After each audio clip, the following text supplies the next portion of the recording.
What's going on, guys? Welcome back to another episode of What Happens Here, Las Vegas's newest sports and entertainment program, where me, your host, Marcus Deegan, ask the questions that you want to hear from the stars that you want to see. Thank you very much for coming back and joining us for episode 2. I really hope you guys enjoyed the first episode with Irish boxing Olympian legend, Mr. Wayne McCulloch. So we're going to keep it flowing with a couple of, we're going to keep it on the combat sports side of things today.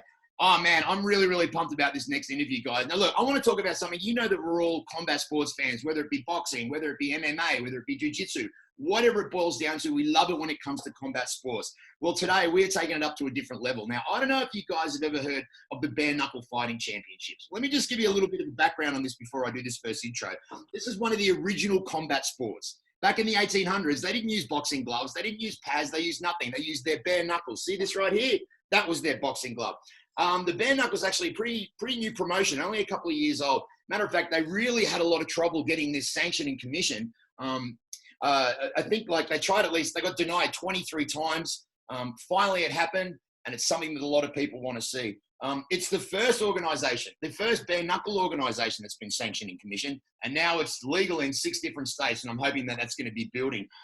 This sport has had some pretty big names that have already jumped and crossed over into this side of it. I'm just going to rattle off a few. Of course, the Russian hammer, Artem Lobov, and he had that classic fight. Not the first fight he had with Jason Knight was unbelievable. There was teeth spitting, there was blood flying, and then, of course, he jumped on board with Mr. Paulie Malignaggi. We've had people like Chris Liebman, of course, the Aussie Beck Rawlins. Well, today, we are talking to one of the newest stars, the newest upcoming stars. Now, look, you can call her the misfit, you can call her Miss Ferea, but I like to call her man because she would kick my ass. Ladies and gentlemen, we the second episode of What Happens Here. Give it up for Christine, the misfit Ferea. What up? What's going on? How are you? Thank you for joining us so early in the morning. Yes, of course. Thank you for having me. Well, welcome to the show. First of all, I want to ask, where are you from? California, right? Yeah, California, the Bay Area, San Jose. You're fighting here out of Las Vegas. Yes. Yep. So here's a question that you probably get asked a lot, and I don't want to ask this as well. Do you have a problem when people think that this sport is barbaric? Do I think it's barbaric? No. Do you think people think it's barbaric? Do you think that's why it took such a long time to get sanctioned and recognized as an actual sport? Yes, I do. I believe they think it's barbaric and just too violent, too bloody. But it's all bloody to me. It's all the same. It's just without gloves. It ends faster without gloves. Right. So there's less damage. Do you think because of the blood and the sound of those punches when it hits skin on skin, do you think people have a problem with that? I mean, and I love my combat sports, but I've even watched it a couple of times and gone, man, that sounds like it hurts. I think the people that have a problem with MMA are going to have a problem with bare knuckle. Right. I think the people that love MMA and love combat sports are going to love bare knuckle once they give it a chance. Now, do you think that is there much of a difference in the training when it comes to normal boxing and bare knuckle boxing? Now, Absolutely. The measurements are different. If there's inches on gloves. So I've already learned very valuable lessons, especially my last fight, because I blocked here, and usually the glove will come off or skim off, but the fist actually came over and caught me, and I got dropped for the first time in my career. So when you're used to using gloves, you get used to being able to block shoulder, with your shoulder, blocking here, parrying. Everything comes a lot faster without gloves. Their hands are faster, they're smaller, they can get into smaller areas. So yeah, there's a big difference. Now, speaking of differences, how much of a difference is it being punched in the face with a glove to being punched in the face with a bare knuckle? Very big difference. So you can take the shots. You can stay in the pocket a little bit longer on the inside, and take the shots. But you get one little punch on the temple, your vision's gone, or you lose your legs. Now, can you explain, for people that haven't watched the sport, can you explain the rounds? How is the rounds different from boxing or from a mixed martial arts?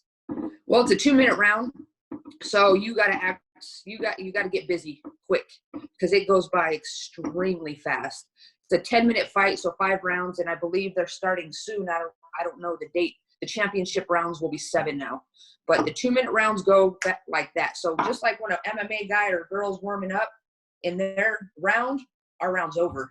Yeah. You know, so we don't have a filling out process. So I'm studying my opponents a lot more to get her early habits instead of finding out on my own, you know, when I get in there with her. Now, let everybody know about where you are in your career, where you've come from, what you've done, and where you plan on going. I started off as a Muay Thai fighter. I was a Muay Thai fighter for about 10 years. I was undefeated. Just couldn't get fights. The pay wasn't very good, so I jumped over to MMA. I really don't. I'm a striker, so I just want to bang. I don't want to, you know, sit there and wrestle with you. So I did a little MMA. I had a little bit of fun with it, but then when Bare Knuckle came out and it was someone contacted me, I didn't think it was real. So I get a bunch of, you know, people asking me things, talking to me about crap. And when I saw Beck Rawlings actually fight, I was like, this is for real. Yeah. And I was so happy because this is something that I do have the heart for, and I don't have fear of it. I think it's fun, and it makes me have to be extra good. Now, it's explosive, like you said. There's no feeling out process. It's like getting in there and it's getting out. That's why a lot of these fights go pretty quickly. Do you think that all women should learn some type of self-defense? Absolutely. All women. I tell that to my coworkers, to everybody. Just train with me. You'll lose weight while you're training, and then you'll get the self-defense, because you can lift all day and not be able to bust a grape, you know? Yeah. So I feel like everybody should get their fitness through learning a combat sport so they can at least protect themselves and their family and their kids, you know? I mean, it's just been great how women have jumped into the world of combat sports and are really, really making a mark for it there. What's your dream fight in the future? Who would you like to punch on with? Man, I want Amanda Serrano. Yeah, that would be my dream fight. That would be something very challenging and fun for me, but I would want to do it in bare knuckle, of course. Yeah. So are you training at home here in quarantine? What are you doing for your fitness while you're at home? My job is very physically demanding, so I make sure that they call me for all heavy lifting, so I get my workout at work as well as at home. My kettlebells. I just bought a bag. I'm pretty much filling my house like a gym. Kettlebells, the slam balls. I'm jump roping in my living room. I go out and I run. I do sprints. After this, I'm going to go do my sprints at the park, hill sprints. I just offered people to spar me here in Vegas, you know, paying them, because a lot of people are not willing to train right now, and that's okay. I understand, you know, but I fight June 20th for bare knuckle, so I'm planning on getting my belt back, and I don't have time to waste. What do you think about cross-gender fighting? I'm sorry? What do you think about cross-gender, men and women fighting together? Fighting together against each other? Yes. I think that's crazy. Because men are way stronger. Would you do it? My weight, if the money's right. That's what everybody says. But do I want to? Yeah. I would try, you know. Yeah.